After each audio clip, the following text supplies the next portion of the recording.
다음 세대가 없으면 미래는 없다 하는 제목으로 말씀을 드리려고 합니다.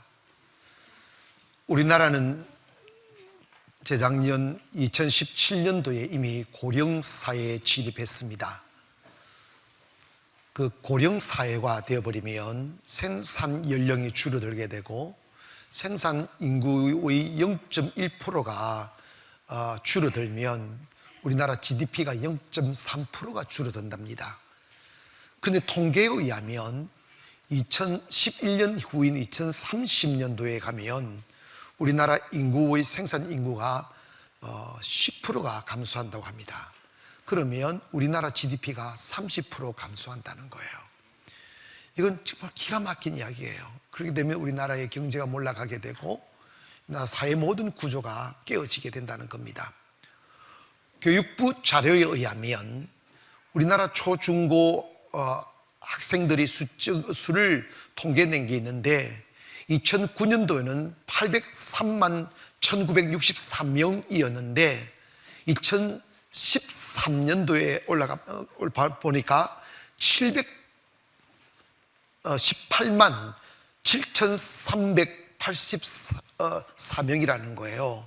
그런데 이제 작년 2018년도의 학생 수가 630만 9723명, 점점 툭툭 떨어집니다.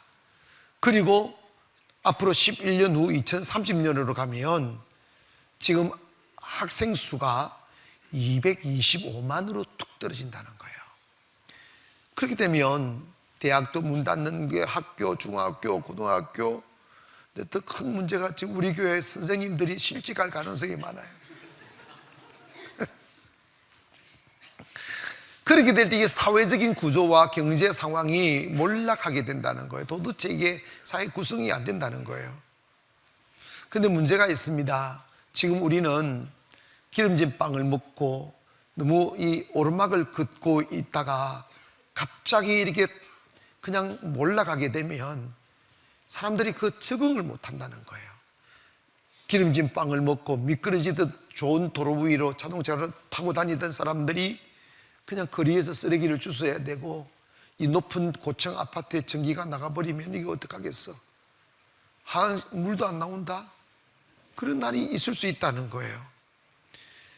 그런데 이럴수록 우리 기성세대는 이 심각한 이 사회적인 문제를 자각하고 어떻게 하든지 아이들을 많이 낳고 인구를 증가시켜야 되는데 정부에서는 출산율을 높이기 위해서 아동수당도 주고 애 놓으면 돈도 주고 이런데도 백약이 무효라는 거예요.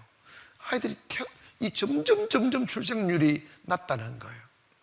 그게 교육비가 많이 들고 그리고 아이들 기르는 비용이 너무 많이 든다는 이야기는 이야기고 사실 지금 가장 큰 문제가 뭐냐면 젊은 세대들이 부담을 안 지고 자기들 편안하게만 살다 죽으려고 하는 이 극단적 이기주의가 가슴속에 확 들어와 있는 거예요.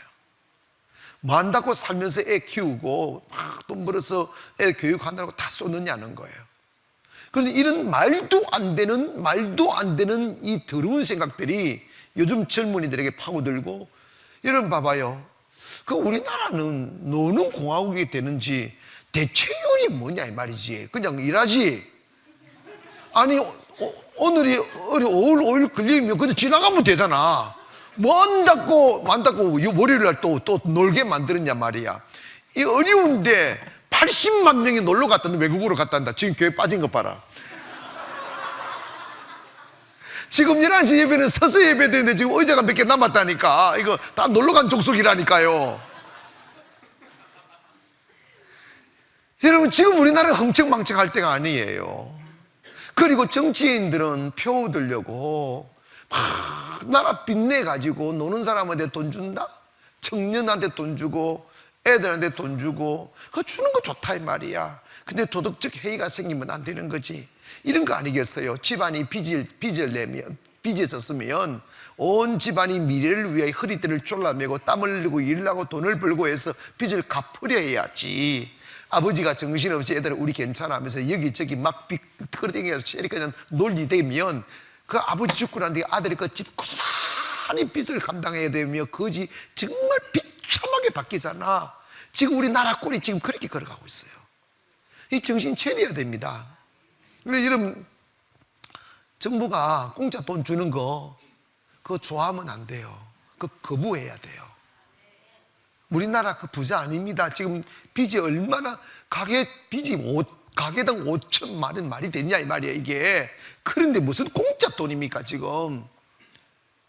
갑자기 주일날 열받으려고 그래. 이러면 안 되는데, 이러면 왜 그런 짓거리를 합니까? 포퓰리즘이에요. 그러다가 베네수엘라 가면, 베네수엘은 지하 자원이라도 있었지, 우리는 아무것도 없잖아요. 몰락한다니까. 그리고 가장 큰 문제가 뭐냐면 기성세대들이 지금 우리 아이들에게 미래를 빼앗아가 버리는 거예요. 땀 흘릴 줄 아는, 수고할 줄 아는 법을 가르쳐야 되는데 너무 쉽게 사는 법을 가르치는 거예요. 통계를 내봤다는 거예요. 미국, 일본, 영국, 한국 이런 제법 잘 사는 나라들의 아이들이 너희들이 커서 뭐가 될래? 라고 조사를 해봤더니 미국이나 영국이나 일본 이런 사람들, 이런 아이들이 내가 위대한 지도자가 되겠다, 아니면 선생님이 되겠다, 뭐 다른 사람들에게 도움을 주는 사람이 되고 싶다, 이런 유의 대답이 많은데 우리나라의 58%가 거의 60%에 육박하는 아이들이 부자 되고 싶다고 하더란다. 그 미친 거야. 그게 왜 그런 더러운 생각이 들어와 있느냐. 부자 되고 싶다고 부자가 됩니까? 부자 돼서 뭐 하려고? 그 목적이 뭐냐면 편안하게 사는 데 목적을 두고 있는 거야. 여러분, 인생은 편안하게 사는 것이 가치가 되면 안 됩니다. 의미로운 삶을 추구해야지. 근데 누가 그 아이들에게 정신을 망쳐버렸느냐? 부모들, 기성세대들 만들어버린 거예요. 온 천지가 돈 합니다. 교회는 그러지 말아야 되는데 교회까지 물량주의가 막 들어와서 그저 돈 하고 분쟁 일어나면 전부 다 돈 때문에 분쟁이, 이게 썩어 빠진 세상이 되어버린 거예요. 지금 여러분 봐봐요.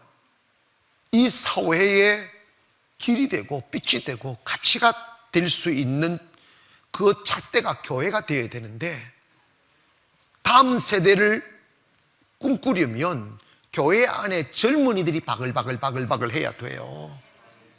그런데 지금 오래된 교회들 한번 들어가 보세요. 내가 충격을 받았다니까요. 제법 유명한 교회였어요. 저도 모니터 한다고 방송을 해서 어떤 교회에 설교를 하는데 100여 년 된 교회다 보니까 사람들은 제법 앉아 있었어요. 근데 다 60대 이상이야. 어떤 70 먹은 할아버지가 우리 교회 왔다가 내가 신발을 갔더니 목사님 우리 교회 못 나오겠대요. 왜요? 그랬더니 또 내 가슴이 또 내가 잘못해서 그런 줄 알고. 그런 말 함부로 하지 마세요. 목사 심장병 걸려요. 그런데 물어봤더니 하는 말씀이, 자기 교회 가면 자기가 청년인데 70이 청년이래. 송도 가난한 교회에 딱 오니까 자기가 완전 노년 취급받으니까 싫어서, 그것도 인정해야지. 70이면 노년이지 뭐 청년인가? 그만큼 교회가 고령화됐다는 거예요. 비극이에요. 그런데 여러분 봐봐, 어떤 교회에서 회의를 했어요. 우리가 미래 세대를 위해서 교회가 미래 발전하고 새로 살아가려면 젊은 세대에 투자를 하고 아이들 위해서 투자를 해야 된다고, 우리 교회에서 좀 투자를 하자고 회의를 했더니 어떤 장로가 손도 걷다가 헌금도 안 내는 것들한테 왜 돈을 우리가 투자를 하느냐고. 생각해봐요. 헌금도 안 내는 것들한테 왜 우리가 투자를 하느냐고. 그래서 반대해가지고 못했단다. 투자를 해야 나올 거 아닙니까? 경제 논리도 몰라? 여러분, 아니 그러면 그 낸 헌금 가지고 뭐 하려고? 미쳐버린 세상이에요. 미쳐버렸어요. 교회 가면 아이들이 없어요. 청년들이 없다잖아. 그러면 10년 뒤에 그 교회 문 닫아요. 이 어둠으로 바뀌고 무너지는 이 세상을 누가 책임질 수 있습니까? 다음 세대를 길러야 될 거 아니겠어요? 우리는 무너진 아이들을 보고 세상 더러워졌다고 현아찼지, 그 아이들을 누가 그렇게 만들었느냐의 말입니다. 누가 과연 그 어린 아이들을 마약하게 만들고, 누가 그 어린 아이들에게 돈밖에 모르게 만들었으며, 누가 그 어린 아이들의 쾌락을 도모하며 부모를 거역하고 자신의 육신의 만족을 추구하며 살도록 만들었느냐 이 말입니다. 그거는 그 아이들이 그렇게 된 게 아니라 기성세대가 그렇게 만든 거예요. 우리 정신 차려야 됩니다. 그래서 우리는 정말 이 세대를 이어가는 교회, 세대를 이어가는 민족, 나라가 무너지지 않게, 정신이 무너지면 나라는 무너지고 정신이 무너지면 교회가 무너진다 이 말입니다. 성경을 보면 의미심장한 말씀을 하고 있어요. 우리가 신앙의 시대를 1세대를 모세로 보면 모세가 1세대고 2세대가 여호수아고, 여호수아 이후의 세대를 3세대라고 말한다면 1세대인 모세는 하나님을 만난 사람이에요.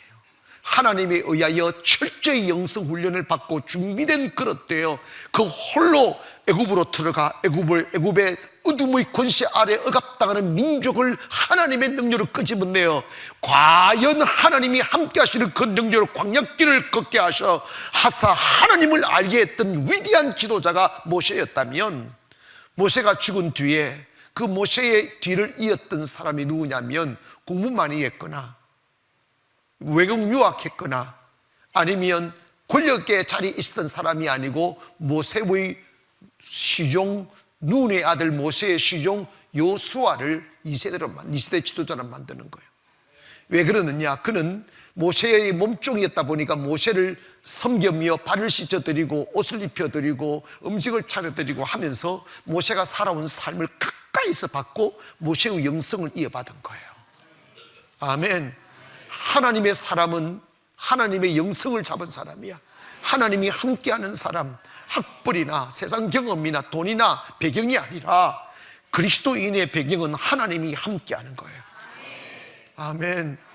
그런데 사사기 2장 10절에 보니까 모세 여호수아 이후에 이스라엘 무너졌던 이유를 이렇게 설명합니다.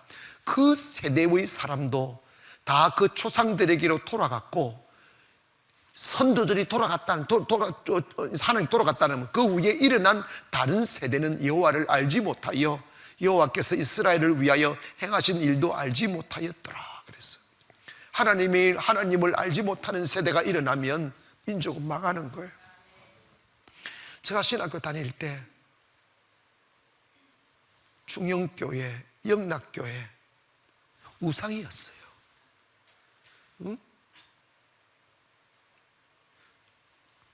김창희 목사님, 또 영락교회 누구? 한경직 목사님, 이를 모르지?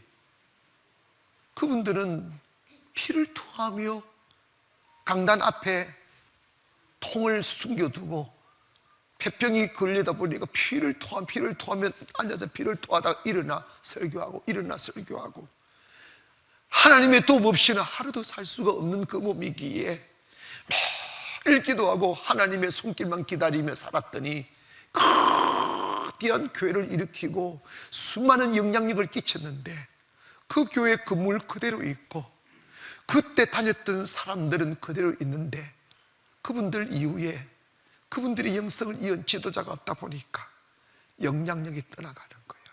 하나님을 모르는 사람들이 일어나는 거야. 목사님인데 모릅니까? 집사님인데 모릅니까? 장로님 모릅니까? 교회에 다녔다고 하나님을 아느냐 이 말입니다. 하나님을 경험해야 됩니다. 성령을 경험해야 됩니다. 여러분, 지금 우리 이 시대에 살아가면서 지금 다음 세대, 이 세상을, 그리스도인들은 이 세상을 타다보면 안 됩니다. 누가 이 세상의 길을 찾고 있습니까? 누가 이 세상의 지도자입니까? 누가 이 세상의 길을 가르쳐야 될 사람? 바로 교회와 여러분들 아니겠습니까? 그렇다면 우리는 다른 사회를 타다듬기 전에 우리가 다시 일어나 다음 세대를 일으켜야 된다 이 말이에요. 정신을 살려놓고 기도의 사람을 일으켜놓고 이 민족을 다스릴 지도자를 만들어 가야 될 곳이 교회라 이 말입니다. 모세는 다음 세대를 위하여 신명기 6장 4절에 다음 세대가 일어나려면 이뤄야 된다는 말씀을 하는데 6장 4절에 이런 말을 합니다. 이스라엘아 들으라, 성도들아 들으라. 우리 하나님 여호와는 오직 유일하신 여호와이시니 너는 마음을 다하고 뜻을 다하고 힘을 다하여 내 하나님 여호와를 사랑하라. 오늘 내가 내게 명하는 이 말씀을 너는 마음에 새기고 내 자녀에게 부지런히 가르치며 집에 앉았을 때든지 길을 갈 때든지 누워있을 때든지 일어날 때든지 이 말씀을 강론할 것이며 너는 또 그것을 내 손목에 매어 기호를 삼으며 내 미간에 붙여 표를 삼고 또 내 집 문설주와 바깥문에 기록할지니라. 내 하나님 여호와께서 너희 조상 아브라함과 이삭과 야곱을 향하여 내게 주리라 맹세하신 땅으로 너를 들어가게 하시고 내가 건축하지 아니한 크고 아름다운 성읍을 얻게 하시며 내가 채우지 아니한 아름다운 물건이 가득한 집을 얻게 하시며 내가 파지 아니한 우물을 차지하게 하시며 내가 심지 아니한 포도원과 감람나무를 차지하게 하사 내게 배불리게 먹게 하실 때에 여호와 경외하고 말씀을 삼가 지키고 배우며 묵상하면 하나님이 우리 모든 필요를 채워주신다 이 말입니다. 하나님의 축복이 있는 역사가 있기를 원합니다. 오늘 이 세대 먹고 살기 위하여 피 흘리고 눈물 흘리고 땀 흘리는 이 비극적인 삶이 하나님이 디자인한 삶이 아니라 이 말입니다. 우리가 하나님께로 돌아가 주야로 주의 말씀을 묵상하고 그 미간에 붙이고 손목에 매며 주야로 그 말씀을 읽고 배워가면 하나님께서 우리가 채우지 않는 창고를 주신다 말입니다. 우리가 짓지 않는 집을 주실 것이며 우리가 농사 짓지 않은 먹고 살 길을 하나님 열어주신다는 이 놀라운 하나님의 약속을 믿기를 주의 이름으로 축원합니다. 그 삶을 살기 위해서는 우리가 일어나 하나님께로 돌아가야 된다 이 말입니다. 여러분, 참 감사한 것은 우리 교회는 그래도 주일학교가 몇백 명 되니까 아이들이 바글바글 감사하고 제가 아직도 청년이니까 청년들이 일어나고 감사한 거죠. 그런데 여러분, 다른 교회들 우리 전체적인 보면 정말 비극이에요. 어떻게 해야 다음 세대를 일으킬 수 있을까? 따라합시다. 다음 세대가 없으면 미래도 없다. 그러기 위해서는, 다음 세대를 일으키기 위해서는 첫째로 우리는 어린 아이들을 사랑해야 됩니다. 예전에는 사랑이라는 단어가 잘 사용되지 않는 시대가 있었어요. 제 어릴 적에는. 근데 요즘은 사랑을 노래해요. 유행가도 사랑을 노래하고 교회도 사랑을 노래하고 참 좋아요. 아이들 요즘 정말 육신적으로는 정말 사랑합니다. 근데 여기서 주 안에서 사랑을 하는 거야. 그들에게 영혼을 살려주고 진리를 가르쳐주고 정의를 가르쳐주고 하나님의 말씀을 경외하는 법을 가르쳐주며 살아야 됩니다. 저는 어릴 적에 그 시대가 그랬듯 매를 맞으며 살아야 했고 눈치 보며 살아야 했어요. 외로움을 많이 겪었고, 그런데 목사가 될 수 있었던 것은 교회 가니까 교회 선생님들이 좀 거친 사랑이지만 사랑해 주시고, 목사님들이 사랑한다고 말해주고, 아이고 잘한다 칭찬해주고, 뭐 그런 것들이 많은 힘이 되었다고 여겨지는데, 그래서 제가 지금 우리나라의 상황을 보면 부모님들이 아이들이 하나 내지 둘밖에 없다 보니까 아이들이 우상이 돼버린 거예요. 근데 우상이 된 것까지 좋아. 아이들을 극진히 키우는 걸 그 좋아 줬는데 문제가 생겨났어요. 너무 경쟁사회다 보니까 애들 막 3살 때부터 그냥 공부시킨다고 이 학은 제가 띠리 집어넣는데 애들이 스트레스 받아서 머리가 빠진다잖아. 그리고 여러분 생각해 봐요. 애들 집중력도 없는 애들한테 그냥 아침부터 저녁 막 8시, 9시, 10시까지 이 야근 저건 끈집어 넣어놓으면 여러분 생각해봐. 애들 공부를 할 줄 아십니까? 내가 아이들만 있는 자리 가서 물어봤어요. 너희들 학원 가서 공부하냐? 공부하는 친구들 손들어봐. 한 명도 없어요. 부모들 속는 거다. 그렇게 힘들게 돈만 줘서 학원만 보내면 공부할 줄 아는데 그 여러분 돈 낭비, 시간 낭비야. 공부는요 여러분 학원 보낸다고 되는 게 아니에요. 학원 선생님들 조금 기름 막기를 바랍니다. 애기들이 집중력을 가져야 되는 거예요. 꿈이 있어야 되는 거지. 여러분이 아이들 학원 보내고 좋은 학교 보내면 성공할 거라고. 내가요 이번 11기에 서울에서 어떤 큰 교회 목사님 자제분이 일주일에 몇 분씩 왔어요. 근데 내가 그 교회에 세미나를 갔다가 끝나고 나니까 그 목사님 잠시만 시간 내달라고. 그래서 왜 그랬더니 당회장실로 저를 데려가서 갔더니 자기 딸을 딱 앉혀놓은 거예요. 목사님 좀 기도해 달라고. 이유인 적 이런 거예요. 미국에 유학을 가서 아이를 낳아서 키워서 고등학교까지 미국에서 키웠는데 그 목사님이 서울에 제법 명성이 있는 교회에 이렇게 담임 목사로 청빙을 받았는데 고등학교까지 미국에서 나온 딸을 갖다가 데리고 나올 수가 없어서 한국에 나와서 학비만 보내주고 혼자 미국에서 대학을 보내놨더니 외로움이 지쳐서 정신을 놓아버린 거예요. 미국 유학까지 다 보내고 대학까지 다 보내는데 세상을 등지고 문을 걸어 잠그고 살아가 저 만났더니 정말 이게 기가 막힌 상황이더라고요. 그래서 제가 기도해 드리고 기도해 주고 11기 52기 때 이게 좀 왔다 갔다 좀 시간 되면 와서 말씀을 드려야 된다고. 그랬더니 그 사모님이 그 아이를 데리고 꾸준히 오고 난 뒤에 많이 괜찮아졌다는 이야기를 듣습니다. 이런 봐봐, 좋은 환경이 사람을 행복하게 만들지 않아. 정신을 살려줘야 돼. 그 안에 진리를 심어줘야 되고, 무엇보다도 꿈이 있는 아이가 공부하잖아. 교회에 들어와 기도하면서 꿈을 심어줘야지. 내가 왜 공부를 해야 되며, 왜 내가 고난을 이겨내야 되며. 아멘. 조금 전 10시 예배가 끝나고 밑에 내려갔더니 11기 때 왔던 그 고등학교 다니는 여자친구가 어머님한테 나한테 면담을 요청한 거야. 면담을 요청했더니 이만한 바구니에다가 꽃을 착착 손수 만들어가지고 고등학생이, 내가 아직 세보진 않았어요, 5만 원짜리가 보이더라고. 그게 중요한 거야. 그 세상에 고등학생이 돈을 모아가 엄마가 줬더니 볼 때가 이게 선물을 딱 해가지고 이렇게 주면서 편지를 써왔더라고. 목사님 만나서 너무 감사하다고. 무슨 일이었느냐 하면 11기 시작될 때 찾아왔어요. 자기가 학교에서 왕따를 당해서 학교를 못 가게 됐다고. 그래서 학교를 그만두고 대안학교를 가야 되겠다고 하며 목사님 어떻게 해야 되겠냐고 이렇게 묻는 거예요. 그래서 첫 마디가 딱 그랬어요. 그 학교 그만두지 말아라. 대안학교 가도 그런 일이 또 생길 수가 있다. 너가 지금 힘들어하는 것은 너가 왕따를 당해서 힘든 게 아니고, 너가 왕따를 당했지만 그 왕따를 당함을 견뎌낼 수 있는 에너지가 없는 게 문제다. 세상 어디 가나 문제는 있다. 아멘. 세상 어디 가나 고통당할 수 있는 여건 다 있다. 행복은 그걸 이겨내는 데 있다. 그래서 제가 딱 기도해 줬어요. 너 은혜 입으면 그거 이길 수 있어. 그래가지고 내가 다시 그 학교로 가라. 갔더니 이겨내고. 아멘 합시다. 이제 그 아이들이 그 친구를 좋아한다는 거예요. 아멘. 이게 뭡니까? 성령을 받으면 권능을 받는 거야.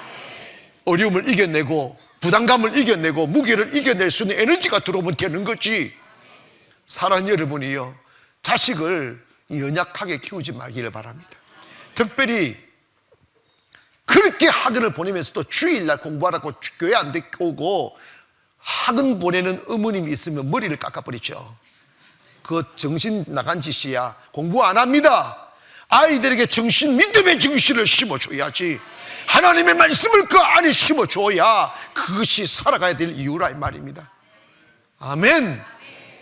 부모님들이 아이들 진짜 사랑한다고, 돈만 주지 말고, 비행 청소년들이 소년원에 들어가서 그 제수복을 입고 있을 때 어머님이 찾아가, 야 이놈의 새끼야, 내가 니한테 안 해준 게 뭐냐고, 내가 내한테 부족한 게 뭔데 이렇게 됐냐고 하면 아이들이 이렇게 말한다잖아. 엄마가 나한테 해준 게 뭐 있어? 이런다잖아. 엄마가 나한테 돈밖에 더 주냐고. 어머니는 아이와 함께 해주고 지금 밤낮 알바 3개나 뛰어가면서 애기 조나금 받으려고 돈만 벌었지, 아이와 함께 대화하고 함께 기도하고 함께 예배하는 시간들을 안 가져준 거야. 여러분, 가능하면 부모님들 너무 돈 벌지 말고 아이들 1살, 2살, 3살, 4살 때까지는 직장 가지 말고 애들과 좀 시간 좀 보내셔. 또 아멘 안 하는 바라 그냥. 아이들에게 여러분 봐봐요. 심리학자들은 어린아이가 3살 먹을 때까지 어머님의 가슴에서 있는 동안에 그의 정서의 80%가 다 결정된다잖아. 응? 미모 생각하다고 소젖 미기지 말어. 그냥 모유 미기고 소젖을 미기노니까 들어봤잖아. 그게 근성이 속아 들어받는 거야 원래.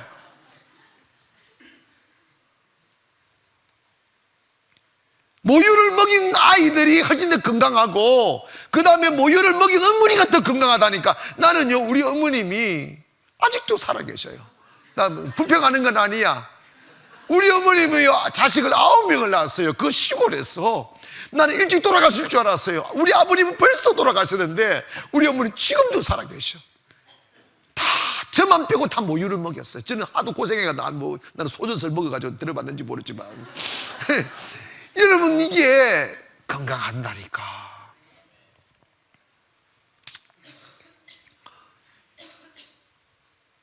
저는 우리 주일학교 선생님들 보고 아이들을 가슴으로 대할 것을 요구해요.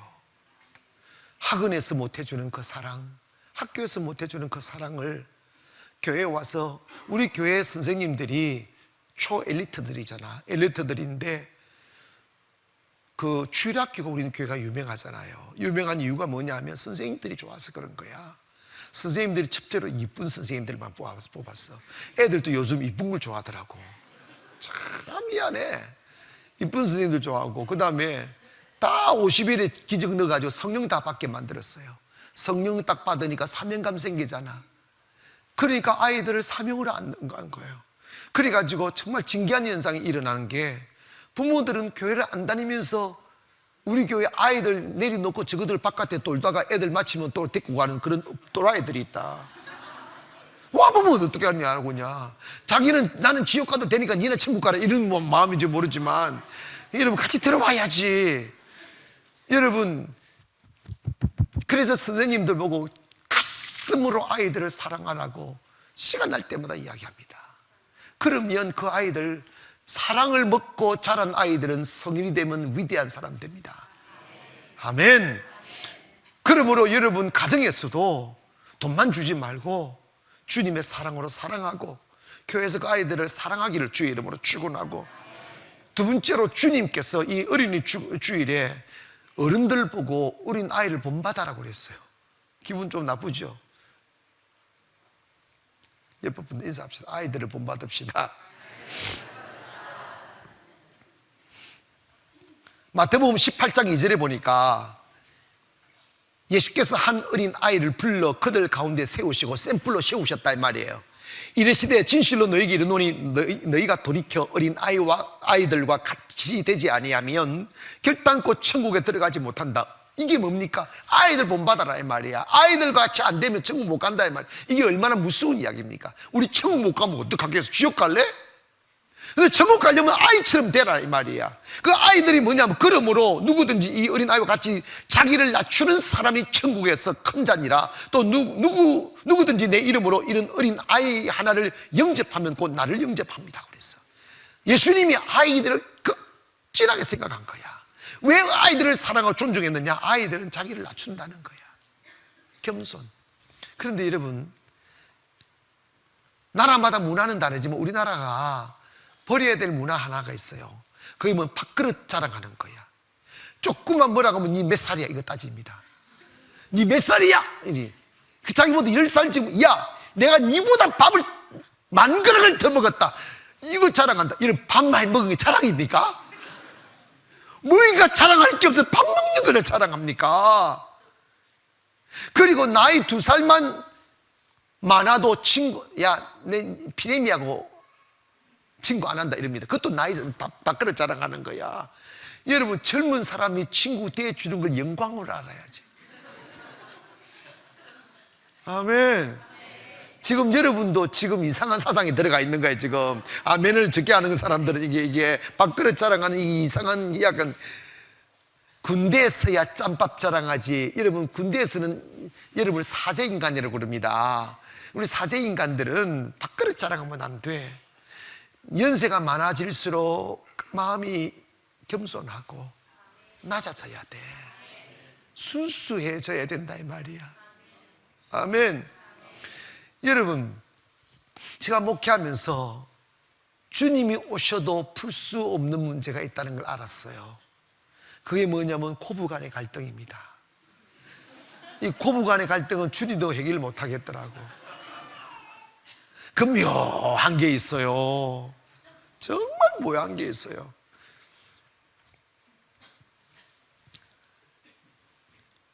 며느리는 시어머니 무시하고, 시어머니는 며느리 무시하고 그러잖아. 여러분, 시어머니한테 사랑받으려면 절대 똑똑한 척 하지 마.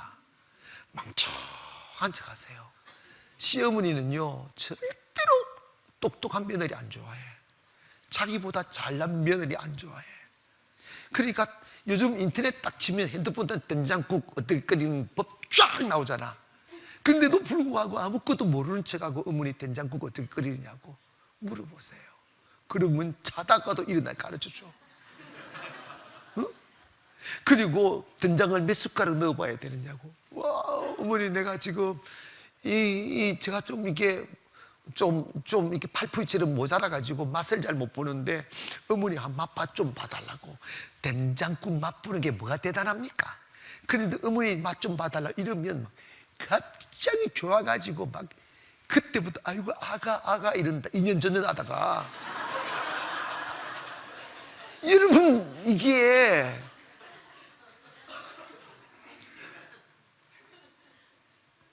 그게 뭐냐면 연세가 많아지면 마음이 높아지는 거야. 어쩔 수가 없는 거지. 그러니까 모르는 척 하세요. 어머니 제가 뭘 알겠어요. 속으로 얼마나 좋아하는지 몰라. 근데 여러분, 주님이 어린아이를 본받아라는 것은 뭐냐면 나이가 먹어가고 이렇게 잘 돼 갈수록 마음이 낮아져야 된다는 거야. 어제 어떤 한 권사님 이제 우리 교회 등록한 분 보고 인사를 시켰는데 여러 이야기를 하다가 걱정이 있대요. 무슨 걱정이 있냐? 걱정이 있는데 왜 그러냐면 우리 뭐 2주 전에 등록했어. 2주 전에 다닌 지 오래됐는데 2주 전에 지금 어디 앉아 있겠지. 등록했는데 걱정이 우리 교회 목사님이 너무 잘 나가가지고 좀 있다가 또 바뀌가 변질될까봐 두렵다고, 자기가 그런 사람 많이 봤다고 그 소리를 하더라. 그 소리 왜 하는지 모르겠어. 근데 여러분, 내가 그때 쓸데없는 걱정하지 마시라고 그런 마음이 생겼어. 왜 그러냐면 그런 게 있어. 그냥 왜냐하면 나는요 고생 진짜 했던 사람이야. 고생하고 이번에 원로 목사님들 몇 분을 세 분 모시고 갔는데 제가 너무 부럽다는 거예요. 왜 그러냐 했더니 자기네들은 젊을 때 조금 잘 됐다가 늙어서 안 돼가 이 고생을 하는데 나는 젊을 때 고생하고 나이 좀 들어서 하는 축복하니까 변질될 여유가 없지 않느냐 이거지. 원래 젊은 성공은 비극을 낳고 나이 먹어 성공해야 그 잘 되는 거예요. 아멘 합시다. 제가 요 20대로 보여도 나이 먹을 만큼 먹었다는 것만 기억하시기 바랍니다. 아니 내가 이번에 필리핀 가가지고 모르는 사람한테 물어봐서 내가 몇 살로 보이냐고 정확하게 말해봐라고 그랬더니 진짜로 아니야 너 나한테 좋은 말 할 거 없다. 딱 눈에 보이는 대로 이야기해라 그랬더니 35세로 보인대. 아니 진짜로 보이느냐 그랬더니 이게 감이 좀 이상한가 봐. 40? 이런 거야. 그것보다 좀 더 써라. 그랬더니 아무리 봐도 45세래. 지나갑시다. 그게.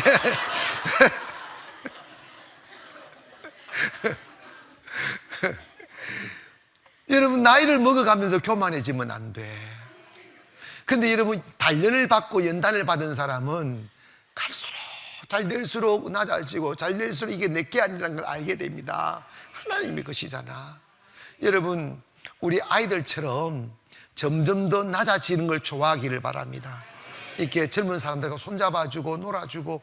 여러분 봐봐요, 진짜 연세 많은 사람들끼리만 놀면 젊어질 이유가 없어요. 교회 와서 아이들 손잡아 보는 게 얼마나 영광이야. 아멘 안 하니? 그 부들부들 야들야들 하는 거 아이들 손잡아 봐. 응? 마지막으로 교회는 다음 세대를 세우는 일에 최선을 다해야 됩니다. 따라합시다. 다음 세대를 세우자. 아멘. 자, 오늘 본문 18장 6절에 보니까 누구든지 나를 믿는 이 작은 자 중 하나를 실족하게 하면 차라리 연잔 맷돌이 그 목에 달려서 깊은 바다에 빠뜨리는 지는 것이 나으니라. 어린이를 실족하게 하는 세상은 화를 받을 것이다. 봐봐요, 주님이 어린이들을 이야기하면서 이 작은 자, 이 어린 아이들을 실족하게 하면 차라리 맷돌 메고 물에 빠져 죽는 게 낫다. 돌 메고 물에 빠져 죽는 게 낫다. 이 말씀이, 이 말은 뭐냐면 아이들의 세대를 빼앗지 말라는 거야. 실족하게 한다, 이 말은 죄에 빠지게 한다, 그 다음에 주님으로부터 멀어지게 만든다 라는 의미예요. 여러분, 지금 이 세대가 두 가지 병이 걸려 있어요. 정파를 떠나서 여러분 신앙 안에서 이 이야기를 듣기를 바랍니다. 지금 우리나라가 정치인들이 망할 길을 걸어가는 것 중 하나가 정권을 잡을 때마다 자신들을 지지하는 세력으로 만들려고 세뇌시키는 잘못된 교육을 시키려고 지금 전쟁 터집니다. 그래서 교육감들 자기 탕을 만들고 막 해서 바꿀 때마다 역사 바꾸니 무슨 교과서를 바꾸니 이거 미친 짓이에요. 그래서 아이들을 세뇌시켜서 자기들을 지지하는 세력으로 만들려고 하는 전쟁이 지금 우리나라 이 조그마한 손바닥만한 나라에서 벌어지고 있어요. 그게 교과서 전쟁인 것입니다. 여러분, 그것은 물론 자기들이 신념일 수는 있지만 거짓이라면 자신들의 배를 채우기 위하고 근력 야욕을 채우기 위하여 어린 아이들의 미래를, 영혼을 담보로 저지른 죄악이에요. 교육은 정당을 따라 움직이면 안 됩니다. 진실을 쫓아가야 돼. 정의를 쫓아가야 됩니다. 아멘. 교회도 마찬가지입니다. 교회가 이 땅의 보루입니다. 주님이 너희가 Light of the world 하는 세상의 빛이다. I'm the way. 주님이 세상의 길입니다. 그러면 교회가 길을 보여줘야 되고, 교회가 빛을 비춰야 되고, 교회가 교육을 잡아야 돼요. 우리나라가 언두드 선교사나 아펜셀러 선교사들 와가지고 학교를 세웠어. 계몽을 해주어 지금 이곳에 이르렀습니다. 그런데 지금 교육이 다 세속화되어져 있습니다. 왜 58%의 아이들이 부자가 되기를 원하느냐? 교육이 그렇게 가르쳤기 때문입니다. 정의가 없습니다. 집단 이규제가 늘어나고 있습니다. 교회도 마찬가지입니다. 교회가 왜 어떤 교회는 빈손 들고 상가에서 시작해서 일어나는 교회가 있는데 어떤 교회는 망가지느냐 이 말이야. 그 이유가 뭐냐면 이기주의가 들어와서 그런 거예요. 여러분, 교회는 교육을 시켜야 됩니다. 첫째는 하나님의 말씀으로 미국이 청교도의 나라였기에 학교에서 계속 성경 공부를 가르쳤어요. 그게 굉장히 중요했습니다. 그래서 옛날 미국 사람들은 어디 가나 존경을 받았어요. 천사 같았습니다. 그러나 어느 한순간 의회에서 공교육에 성경을 못 가르치게 결정한 뒤에 미국이 무너지기 시작하는 거예요. 무너지기 시작하는 거예요. 교육이 살아나야 됩니다. 아멘. 교회들이 학교를 세워야 돼요. 돈이 많이 든다고, 저도 솔직한 이야기 합쳐도 상가에서 개척해서 이게 이 가치는 알지만 엄두가 안 나더라고요. 엄두가 안 나요. 그러나 정말 꿈을 꾸고 가르고 있는 거예요. 학교도 세우고 교회에서 선생님들을 많이 배출해서 우리 교회 선생님들 학교에 가면 막 전도하더라고. 얼마나 좋습니까? 또 어제 그분도 무슨 중학교 교사인데 신우회를 만들어 가지고 우리 교회 두 분이 가지고 지금 8분이 같이 예배를 드린다고 계속 늘어나고 전도한다는 거야. 제가 사실은요, 얼마 전에 제가 직접 나서지 않고 우리 교회 집사님한테 국제학교를 만들어 놨어요. 그리고 우리 성전을 지으면 그곳으로 가지고 들어가서 대대적으로 크게 해서 우리 교회 다니는 아이들 우선 오게 하고, 그리고 큰 돈을 안 들여도 공부하고 세계로 뻗어나갈 수 있는 그 준비를 지금 다 하고, 사람을 길러내지 않으면 되겠느냐 이 말이야. 아멘 합시다. 미래를 꿈꿔야 됩니다. 아멘. 세부에도 정말 막연히 시작했는데 이제 학교가 자리매김하고 있어요. 그리고 유치원부터 전문대까지 할 수 있는 모든 인가를 취득했고, 또 거기에 이번에 6월달부터 개원하면 아이들도 많이 들어오고, 또 우리나라에서도 가서 공부할 수 있는 기숙사까지 지금 다 짓고 있어요. 그래서 서로 연계해서 아이들한테 세계화의 눈을 뜨게 하고 바른 교육 받게 하고, 국제학교에서는 미국 기독교 교육을 기초로 한 성경적 과학관을 가르치고, 그런 시스템들을 지금 다 구축하고 있어요. 여러분, 우리 교회가 일어나서 미래를 책임져야 됩니다. 아멘. 1963년 8월 23일 날 링컨 추모관에서 마틴 루터 킹 흑인 목사님이 I have a dream 이라는 연설을 했습니다. 미국이 어둠으로 가득 찼을 때, 백인이 흑인들을 큰 인종 차별을 할 때, 이 마틴 루터 킹 이 목사님은 이런 연설을 했습니다. 나에게는 꿈이 있습니다. 언젠가 내 아이들이 자신의 피부색이 아니라 인격으로 평가받는 나라에서 살게 되리라는 꿈을 꾸고 있습니다. 나에게 꿈이 있습니다. 언젠가 모든 골짜기가 솟아오르고 모든 언덕과 산등성이 낮아지고 고르지 않는 곳은 평평해지고 굽어진 곳은 곧게 펴질 것이요, 주님의 영광이 나타나 모든 인류가 그 영광을 함께 보게 되리라는 꿈을 꿉니다. 그 어둠에서 꿈을 꾸고 투쟁하고 기도한 결과 브락 오바마 흑인이 미국의 대통령이 되는 기적을 보게 되잖아. 사랑하는 여러분, 지금 우리나라가 교육이 무너지고 어린 아이들 가슴 속에 쾌락과 향락 사상이 퍼져가지만 우리는 꿈을 꾸어야 됩니다. 언젠가 우리 가나안에서 자라나는 아이들이 이 세상을 책임을 지며 위대한 지도자가 되고 정치가가 되고 교육가가 되고 문학가가 되고 이 세상을 지배하는 그날을 꿈꿔야 됩니다. 저는 주님 앞에 다짐 또 다짐합니다. 우리 교회가 그 일을 위하여 목숨을 걸 거라고. 하나님께서 그걸 할 수 있는 기회들을 주고 계시는데, 필리핀에서 송도에서 일어나 이제 제가 했던 것처럼 아이들이 일어나면 전 세계를 뒤덮을 것입니다. 아멘. 여러분, 교회는 다음 세대를 일으켜야 됩니다. 주일학교에서 일으키고 학교에서 일으키고 현장에서 일으키고, 모세의 어머니 요기벳처럼 모세야,